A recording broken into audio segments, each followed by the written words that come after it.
Hello everyone, it's Jo and Eliza from Das Society, and this is like a quick intro video into what we're going to get into. But basically the S1 was bought back in May, and then we had the show, and then we started doing loads of bits on it.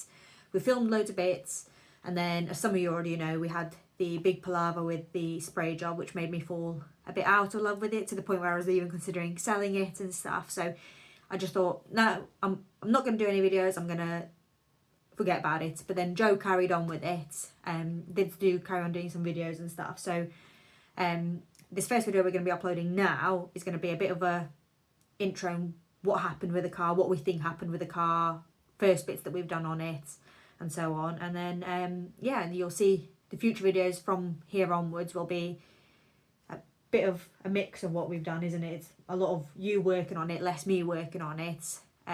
But yeah, we're basically going to show you the journey of how the S1 started looking like this, has ended up looking like this. We are going to be doing you a new series where we're going to be rebuilding something that's mine. I recently got a new job, which means I don't need my TT, which is diesel. So I was thinking, what car can I get that's going to be still little, because I think I drive tanks, practical enough to put Mabel in the back, so it has to be 5 doors really, and quick enough so that, because I do miss the sound of the petrol engine that I used to have. I had loads of ideas in my head, and I settled on an Audi S1. Jo wasn't so keen on the idea, so the only way I could convince him was if I managed to buy one that was crash damaged. So this series is going to be us bringing you a rebuild of my crash damaged Audi S1.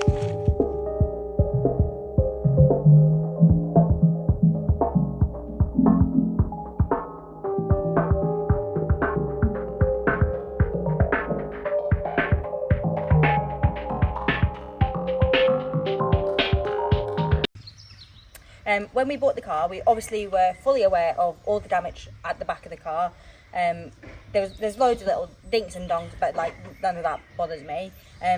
As we were rolling it off the trailer, we spotted that this wheel faced completely different direction.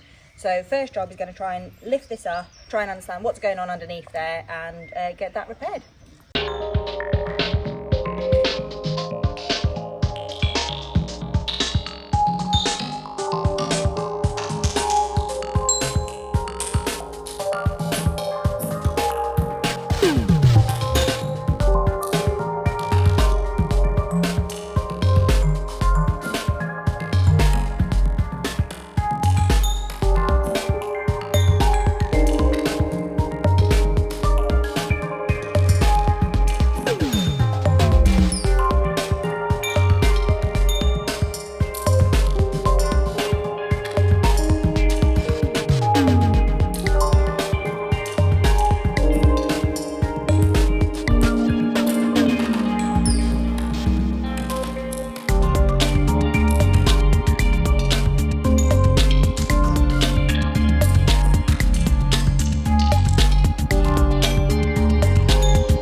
Noises, but we think it's just the rear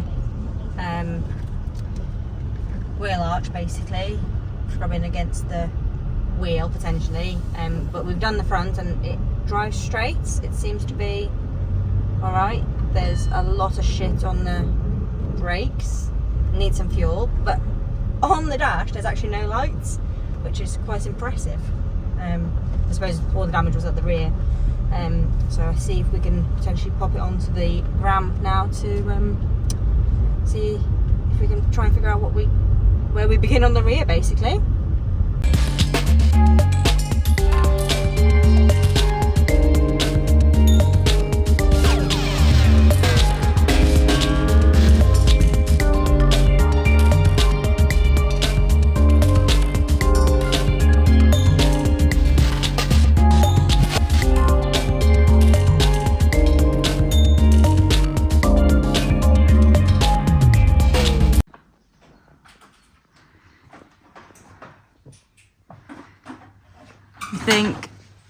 this is bent.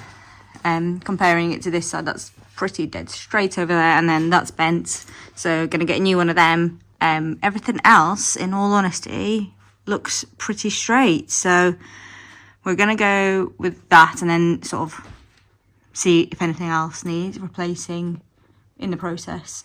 Rest of it looks all right. We spotted that the brackets here have gone out of their place, so we're just gonna try and replace that, or just put it back in its place. But other than that, where is it? There. Just there, we need to put a new seal around that, like a clamp thing. So we're gonna do that from now, once the car's up in the air, once we get a new one of them clamps. But other than that, we're pretty much happy to start working on the outer side of it, because I don't think underneath anything else needs doing. So we're gonna start cracking on with this. Try to take the diffuser off probably first, and then go from there.